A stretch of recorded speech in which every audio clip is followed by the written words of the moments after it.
Excellencies, distinguished guests, ladies and gentlemen, a very warm welcome to the Regional Outlook Forum 2025, organized by the ISEAS Yusof Ishak Institute. For 28 years, the forum has served as an annual tradition where we begin the year with deep reflection and forward-looking dialogue. It is also a great privilege to reconnect with old friends and also to welcome many new participants as we gather here today for enriching discussions. This year, we are particularly honored to have His Excellency Tharman Shanmugaratnam, the President of Singapore, as the guest of honor to join us during the lunch session.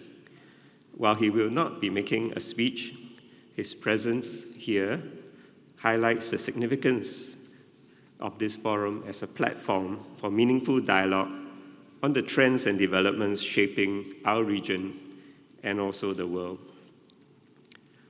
Let me also take this opportunity to express our sincere thanks to this year's ROF sponsors, whose generous support has made this event accessible for the wide audience, both here and also joining us virtually online. Our special thanks goes to the gold sponsors, who are the Asia Foundation and Maple Tree Investments, and also our silver sponsors, Capital Land Investment, Sembcorp Industries, and the SP Group. Our discussions today will be guided by the theme, Resilience and Global Winds of Change. 2 decades ago, in his best-selling book, The World is Flat, Thomas Friedman characterized the post-Cold War era of globalization and liberalization as a flat world. This thinking was sparked by the fall of the Berlin Wall, alongside the transformative forces of the internet, offshoring of production, and also nascent digitalization. It was a time marked by triumphalism of open systems over closed ones, free markets over state intervention, and borderless flows over restrictions and controls. Today, the dominance of ideas from that era has clearly ended. The post-Cold War primacy of the US has been replaced by renewed strategic rivalries among the major powers. Offshoring is giving way to reshoring, nearshoring, and perhaps still possibly friendshoring, as supply chains shift from just-in-time to just-in-case. The free exchange ideal of the open internet has given way to algorithm-driven echo chambers that fuel polarization rather than promoting objectivity. Where the past era celebrated physical and intellectual interconnectedness and openness, the present is beset by tribalism, isolationism, and also ideological contestation. Friedman had envisioned this era to be one of individual empowerment, but what we are witnessing is the resurgence of the nation state, marked by the reaffirmation of borders, the revival of industrial policies, and the rise of protectionism. This conference examines how we can adapt to this new and shifting landscape and build strength to navigate these winds of change with purpose and resilience. Southeast Asia has long been a beneficiary of the flat world, with its economies thriving through deep integration into global markets as a global trading hub, destination for international investment, and a key node in global supply chains. The region has also benefited from the post-Cold War period of peace and stability, underpinned by ASEAN's engagement with all major powers through its multilateral frameworks. However, these dynamics are being reversed with the resurgence of great power rivalries and the momentum for major power cooperation falters. It is within this context that we will hear from our distinguished speakers, particularly our distinguished keynote speaker, Secretary Enrile A. Manalo, who will illuminate how we can sustain cooperation and strengthen our resilience during these turbulent times. As a long-standing member of ASEAN, a steadfast ally of the United States, and a key claimant state in the South China Sea, the Philippines excuse me, occupies a pivotal position in the complex dynamics of multilateralism and unilateralism, diplomacy, and deterrence. Central to this is the delicate balance between safeguarding national sovereignty and pursuing dialogue to maintain peace. We also look forward to hearing Secretary Manalo's perspective on the trajectory of US-Philippines alliance under the second Trump administration, the ongoing tensions in the South China Sea, and also the evolving cross-strait relations. Following the keynote address, our first panel will discuss the geopolitics of the region as it moves from the post-Cold War order to what lies beyond. So far, Southeast Asia has strived to stay on a course of multi-alignment and build bridges to all sides. Yet the key question remains, how sustainable is this approach, given the trends of recent years and the return of the Trump administration?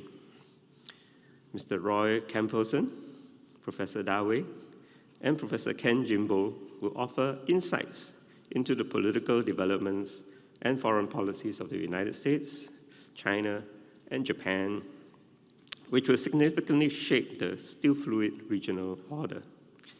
A key focus will be on Trump's 2.0's foreign and economic policies, their implications for US-China relations, and America's ties with its Asian allies. Equally critical are the responses from China and Japan to these developments. The second panel, featuring Mr. Gutta Wirjayan and Dr. Rebecca Fatima Santamaria, will examine the shifting international economic order, focusing on the reconfiguration of global supply chains and the resurgence of protectionism and industrial policies. These trends are likely to intensify under President Trump. A central question is how long Southeast Asian economies can maintain their position in the middle of the global supply chains, bridging the US and China. Are we witnessing the twilight of this era, and what adjustments need to be made? How can these economic currents shape the world's green transition and digital transformation, which are poised to become new engines of growth for the region?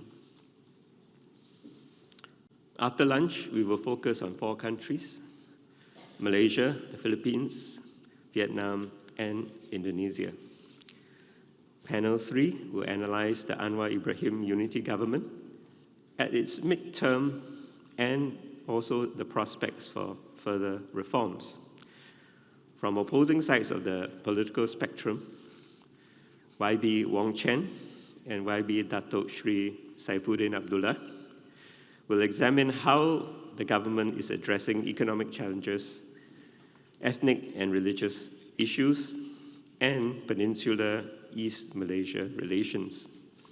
They will also offer insights into Malaysia's ASEAN chairmanship, especially how we will steer the group through the Myanmar crisis and the elections that are coming, while advancing the ASEAN Community Vision 2045. Panel 4, with Professor Julio Tihanki and Dr. Lê Hong Hiap, will focus on the Philippines and Vietnam.